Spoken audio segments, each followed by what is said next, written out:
Oh, well, hello there, my darlings, and welcome back to another little episode of, that's right, All Together Now, Love WARFRAMEs, and today Coffee Barbarian is at the squishy, squelchy Necralisk, and I'm so freaking happy because I love it here. I just love the ambience. I love it.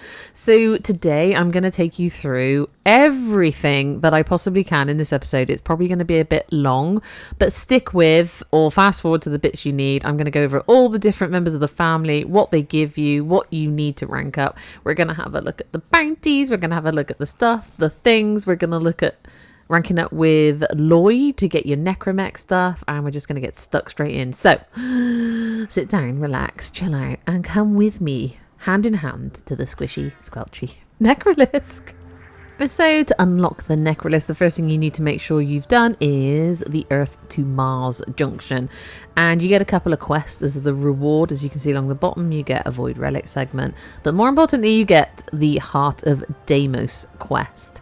Now once you've done this, I think you still need to have unlocked Deimos and to do that you go to Mars, and from Mars you, I think, work your way around. There is no Mars to Deimos junction to complete. It just opens it up, I think, once you've done the quest. And you might have to do a couple of missions to get to the CAMBION Drift, but you know, it is what it is. It won't take long. But once you've done this Heart of Deimos quest, and it was funsies, you get introduced to Loid and Otak, and they are just awesome. And you get the Zaku blueprint. Once you've done all that, then you will have access to the Necralisk. And that, my darlings, is where your journey will begin with the ENTRATI family, minus Albrecht. So ranking up at the Necralisk is slightly different to Cetus and Fortuna. Here you earn tokens which you exchange for standing, which means you can continue grinding out the tokens when you've reached your daily standing cap. But I'm just going to show you what you need for each rank up first. And to rank up to 1 stranger, you're going to need 3 spinal core sections and 5,000 standing. And that's it.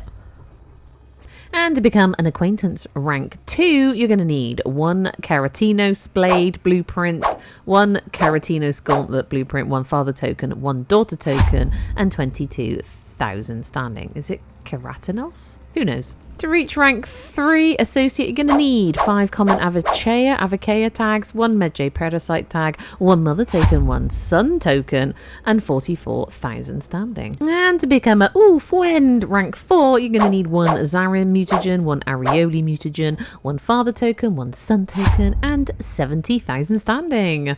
And to become family rank 5, you're going to need 1 Seriglass shard, 1 mother token, 1 father token, and 99,000 standing. And just to note, you start the game with 16,000 standing as your daily standing cap. You earn 500 extra per MR. So I'm a mastery rank 32 essentially. So I get 32,000 standing for my daily standing cap. So how to rank up here? You're gonna need tokens, and each member of the family has their own tokens. Mother, father, daughter, and Otak's tokens are all worth 100 standing each.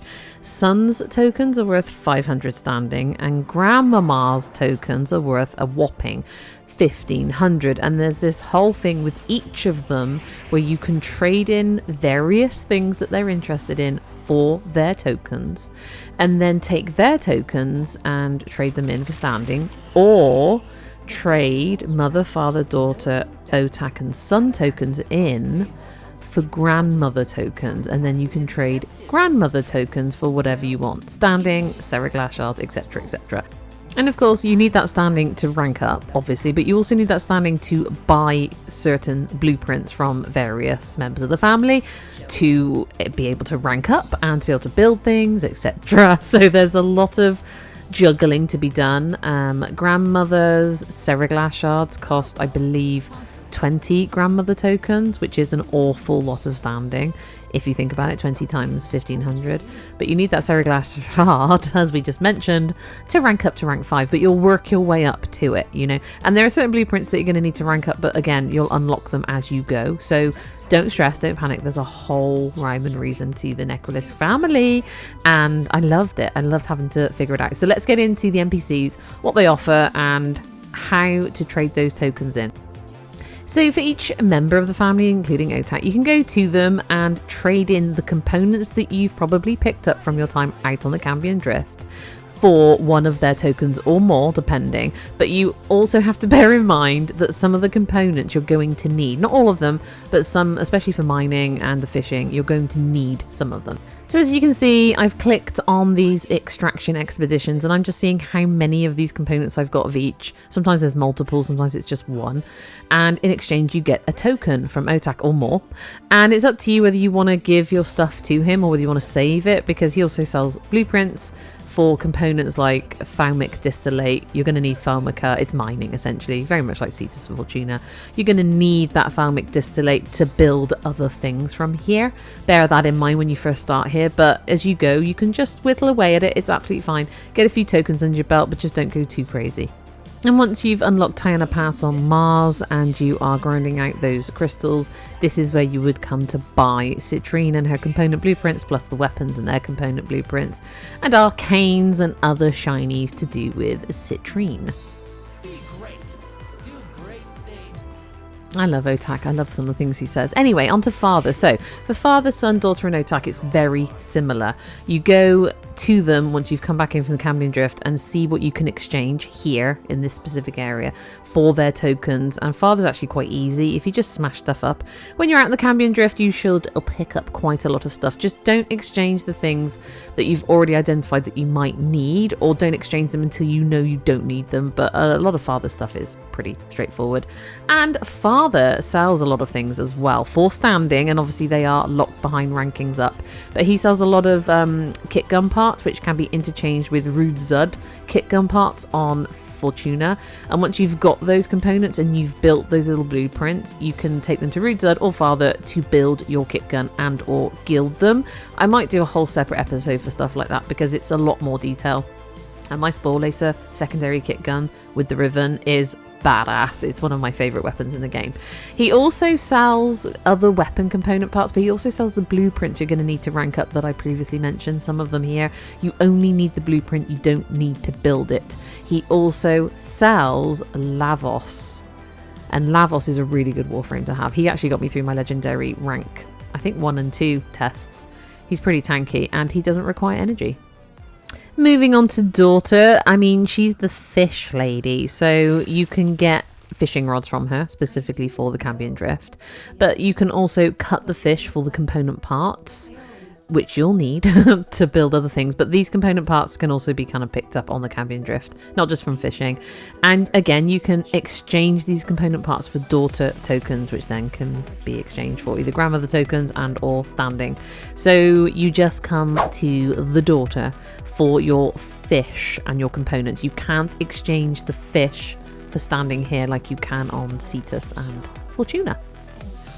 And before we have a look at the son and the mother's bounties, before we head out the Cambion Drift even, let's just talk about the Tranq rifle and the drill momentarily. You will need the Tranq rifle out on the Cambion Drift. You should have got it from Fortuna, but I think you can buy it here as well at the Necralisk.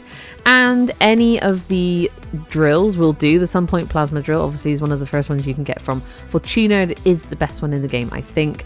And the fishing spears, you will need that first fishing spear you can get from daughter. It's very easy to get as long as you've got a tiny bit of standing here. Just do a couple of bounties. We'll go over all that now, but as long as you have a fishing rod applied to your gear wheel, all the other fishing rods you collect will be linked to it, so you don't have to put them all on your gear wheel separately, if that makes any sense. And now we've talked Tranq rifles, let's go to the son. He's all about the wildlife. So capture Deimos wildlife is where you would exchange components for his tokens, and his tokens are worth 500 standing, don't forget. So you trade tags essentially for those tokens. The revivification we'll get into in a moment. He basically breeds pets for you once you've collected all the things you need. There's 3 types of Predacite, 3 types of Vulpafiller, but here you can see I've got some tags. I'm going to exchange them for a certain amount of sun tokens, and it's worth a lot of standing. I mean, that one's for sun tokens, which is 2,000 standing if you think about it. However, there is an option to trade them further for grandma tokens and usually make like a 500 standing profit. We'll get into that later. And now we're going to have a look at his browse wares, and this is where you'll get the echo lures and the baits specific to the wildlife out here, and some mods, and the antigens and the mutagens. The echo lures just help you pull in the rarer species. I have to say, once I was out on the Cambion Drift, once you got your Tranq rifle out, they just keep popping up. There are a lot of random things popping up. Not the rare stuff, obviously, that you're going to want to get eventually, but it's a good place to start, just trading tags for his tokens for the standing. The mutagens and antigens, obviously, a lot of them are locked behind ranking up here, but the first rank that you get to, you'll unlock these couple, and you just need to buy them and build them, so that when you do finally get those Vulpafilla and Predacite kind of blueprints from going and hunting, essentially, you can then build these two mutagens and antigens, build them, bring them back to the sun, and a bit like a Zor or a Kit Gun, put them all together, and he will basically breed you a Predacite or a Vulpafilla companion, and that's worth affinity. And you can actually, once you've ranked it up and you're bored of it, sell it back to the sun for some standing here. And locked behind ranking up here is your Helminth segment blueprint. That's your first foray into playing with your Helminth. And I have to say, a lot of new players are like, is it worth it? Yes, it is worth it. Because as you go through the game, you get the prime versions of your Warframes. You're going to want to Helminth your originals. And this Helminth segment will help you do that. And also the later on one, the Invigoration segment. We'll go into that in a separate episode, but it's so useful to have if you keep chipping away at it. You can, it's like buying 9 coffees and getting the 10th free. You get a sort of free invigoration that you can apply these bonus effects to any Warframe. We'll get into it another. I won't go into every single detail of every single mod and everything he sells here, but the general gist is he deals with the wildlife and you can get quite a lot of standing from his tokens. And let's head back to Mother, because she runs the bounties out here. Now, for the bounties, you don't earn standing, but you do earn Mother tokens, and you do get rewards, obviously, from level 1 upwards. I think from level 2 upwards, you get the Zaku component blueprints, and you would have got the main blueprint from doing the Heart of Deimos quest, hint, hint. But most people, I think, gravitate towards doing the Endless bounty, which is, I think, the 3rd one along. The strip mining, yeah, and you earn extra Mother tokens per round that you stay out there, so you can end up earning a ton of Mother tokens in a reasonable amount of time. You know, bit of a grind, but fun to do nevertheless. And you can get a lot of Aya here as well, dropping from each round, so it's worth coming out. And whilst you're doing it, obviously you're going to be picking up components that you can then exchange with father and daughter, etc., and Otak for those sweet tokens. And we will look at the Isolation Vault bounties eventually near the end of this episode, because I want to go over Loid and his standing briefly. The Isolation Vault, you have to do the tier 1 before you can unlock tier 2, tier 3. Not each time, just once. I can only briefly go over it in here, otherwise we'll be here literally until Christmas and beyond. So Isolation Vault is going to be where you're looking at Orokin matrices to exchange for standing with Loid, which is where you're going to start looking at your necromech stuff and things. And I mean, the game basically does give you a necromech now. I know, they're very kind. Let's not spoil everything there, right? So the best thing to do when mining is just head out on the CAMBION Drift. I would go solo because of the whole host migration thing, but it's up to you. And equip your drill from your gear loadout wheel and just run around, man, and have a look. It should highlight on your map where they are, but also it will beep at you and start beeping quicker when you get closer to them. And they are everywhere. There are sort of yellowy gold mining ore thingies and blue ones. Okay, and if you're looking for rarer stuff, you might have to look for the blue or the yellowy gold ones, but that'll all be on Warframe Wiki. If you are specifically looking for a thing, you will get rare stuff in different areas as well, and especially in caves. It's worth going into caves, you know, doing a bit of spelunking and mining. And as you can see, as I'm mining away, a little like paw print thing came up on the map. It just highlighted to me. That means there's an animal, some wildlife, and it's been taken down by the Necralisk ooey gooey enemies. So I beat them up, and I've got I think it's a Vizier.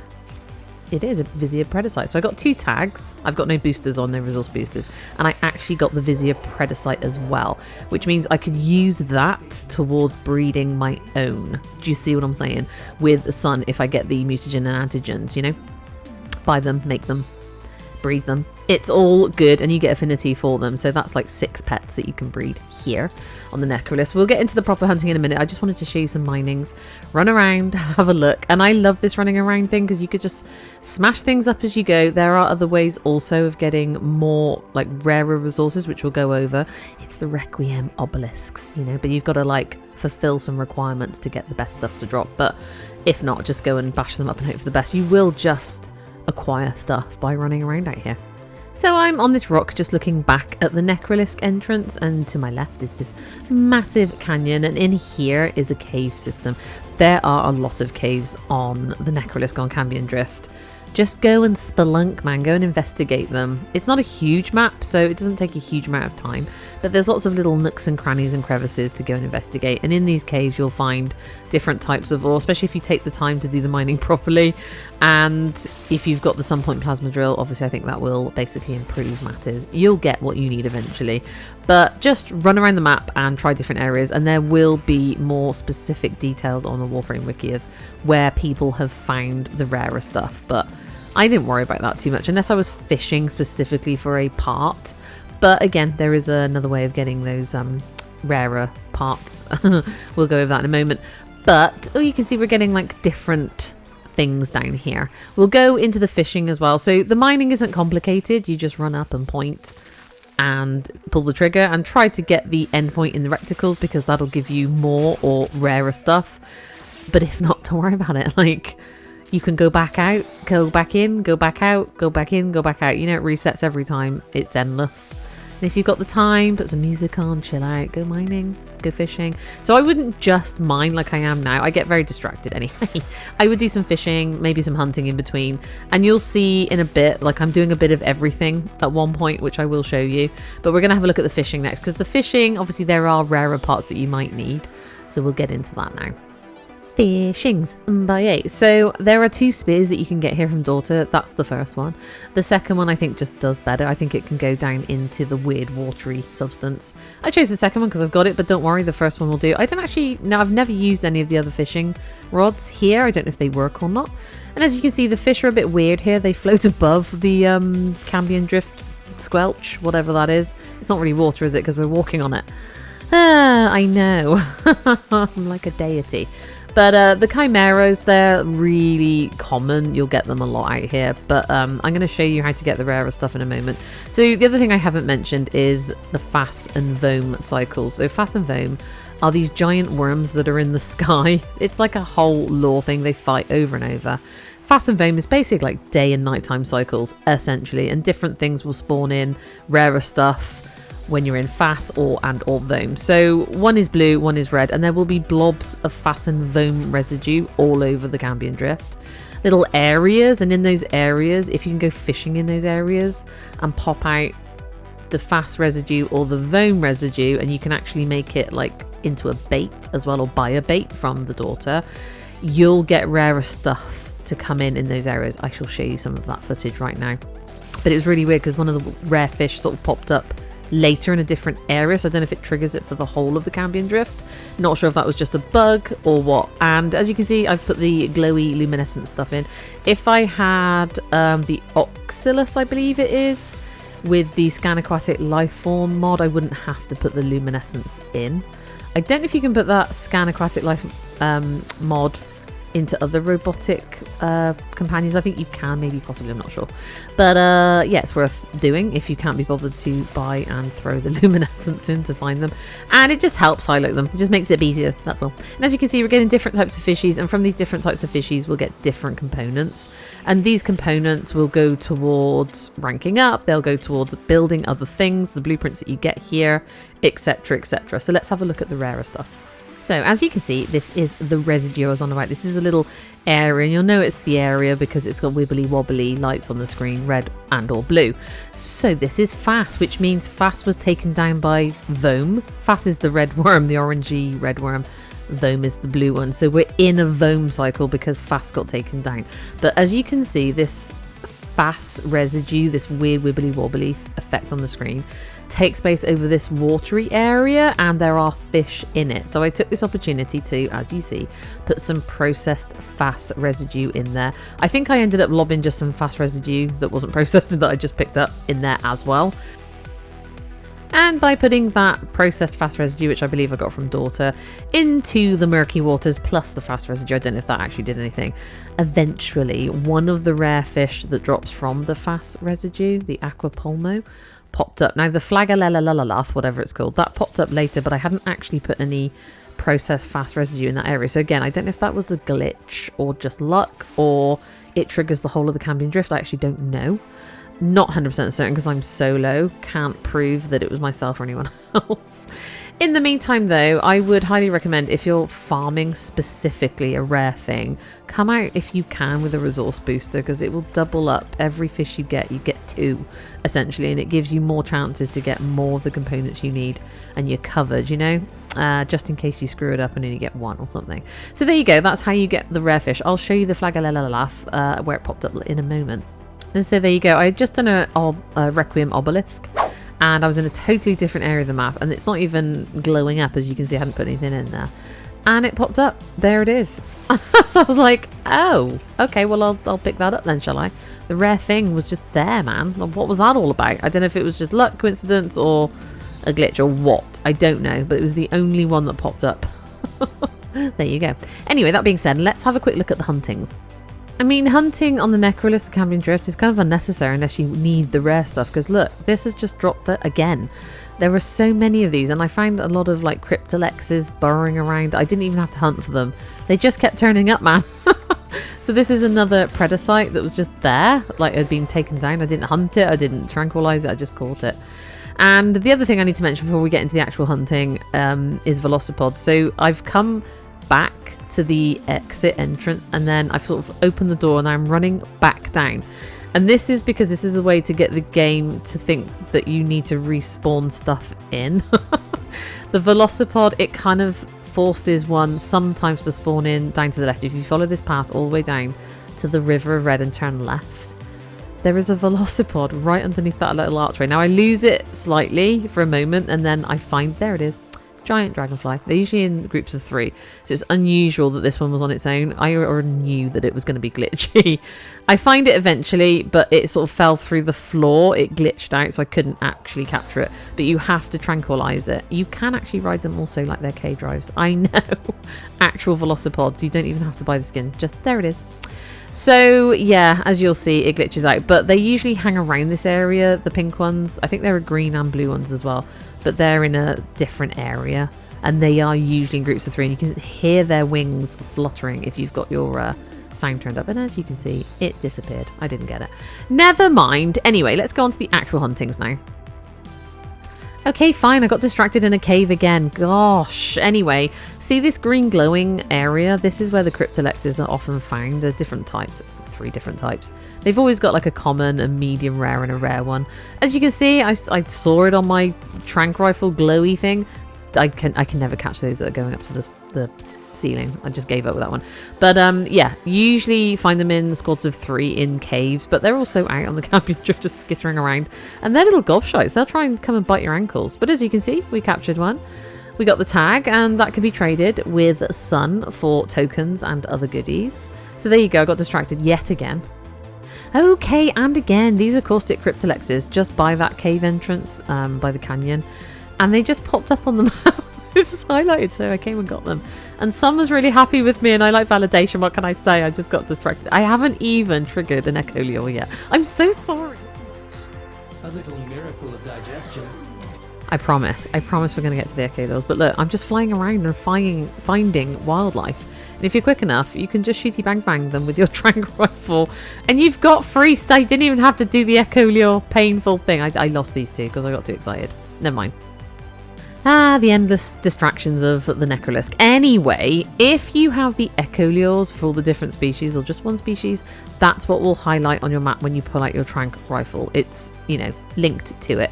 So I've highlighted, I don't know what this is, a Vulpafiller maybe? And then you go to it, you trigger it as per usual, and then you follow these lovely glowy tracks, which are super glowy here. On Fortuna, I really struggled to find the tracks. I don't know why, but here, they're super glowy. So once you get to the call point, you should have the echo lure, otherwise it wouldn't have highlighted to you. And at this point you can drop bait out as well if you so happen to have bought it. All it does is potentially bring in a rarer species.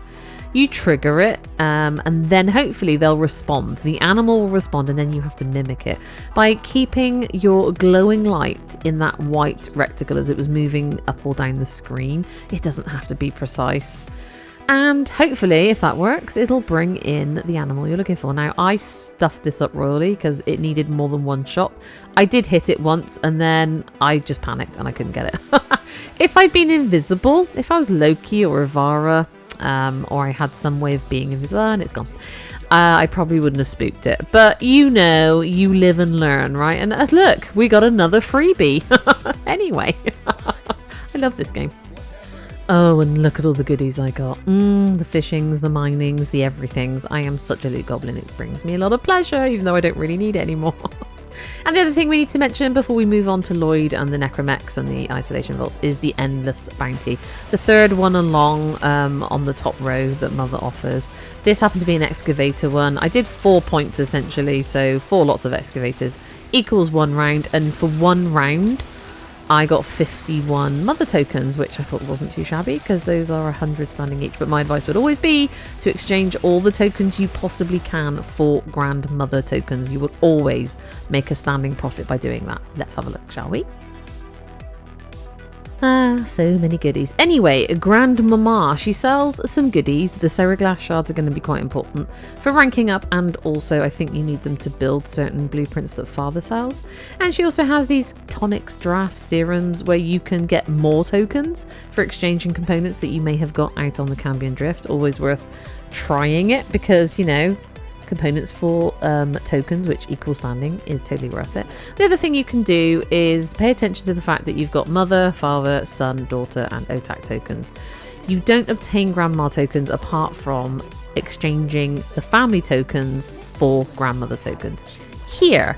And as you can see, to give 2 Son tokens we'll get a Grandmother token. So 2 Son tokens are worth 1,000 standing, and you will get a Grandma token in return, which is worth 1,500. So when I was going through it, generally, depending on what you were giving up and what you were receiving, sometimes it's multiple Grandma tokens, you'll generally make a 500 standing profit if you can exchange the tokens here. Just be mindful that you may need the odd token here and there if you're low on them for ranking up, but you know, you can always go and farm some more goodies. So that is a really good way of getting your standing up. Are you still with me? Good. Let's have a quick look at Loid. He's a totally separate standing situation, a bit like the Quillonco and Little Duck situation, and you only rank up 3 levels with him, but it's all important because it's for the Necromech stuff. Some good stuff to be had. So let's have a look what we need. So to become rank 1 Agonesis, you're going to need 10 Orokin Orientation Matrices, 150 Void Traces, 1 Zymos Barrel Blueprint, and 20 Father tokens, plus 5,000 standing.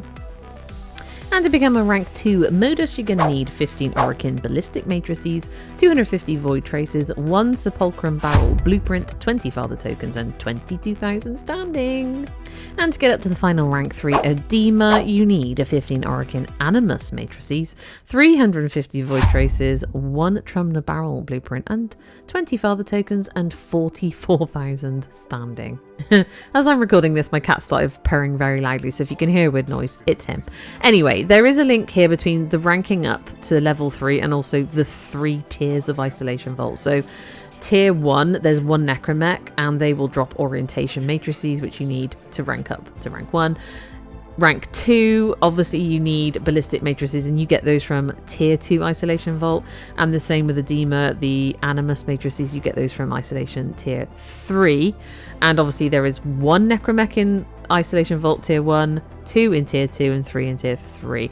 Difficult but doable. The Isolation Vault itself is a completely separate entity to that entire mission where you get the matrices. You can just go in, get the matrices, and come out again. You don't actually have to do the Isolation Vault. However, you get a lot of goodies from them, a lot of components that can be exchanged for standing, for tokens. And once you've ranked up here, look, there's so much to get from Loid. There are heavy weapons. There's a Bone Widow, unless you've already bought one. I think you get given a Necromech at some point in the game. Don't want to spoil anything. But there are also mods here. There are some pretty things. There's a beautiful Ireton sculpture. Pretties. There's Sentinel skins. You know, there's all sorts, my darlings. I won't go into the Isolation Vault ins and outs right now. I can do a whole separate episode. I've done one in the past. It wasn't great. I could do a more specific one if you guys need it or want it. I enjoy them, so I think I might just do it anyway and tack it onto this video. This is already half an hour long, and I have tried to keep it to the point. I know. I just don't feel like I have. Anyway, if you're still here, my darlings, I hope this helped you in some way. Please feel free to come and ask questions. Please feel free to join the Coffee Barbarian Discord, and please feel free to come and join our clan. We've got 100 members, slots to fill. That's like, I think we've got 30 to 40 people in there now. So come and join in the fun, guys. I hope this helped you. Please don't feel intimidated. There's a lot to learn, but you know, just work your way through and it'll all come to you in the end. All the goodies that you deserve for your hard grinding. In the meantime, my darlings, thank you so much for being here. I really do hope to see you again in the next one. But for now, you take care and goodbye.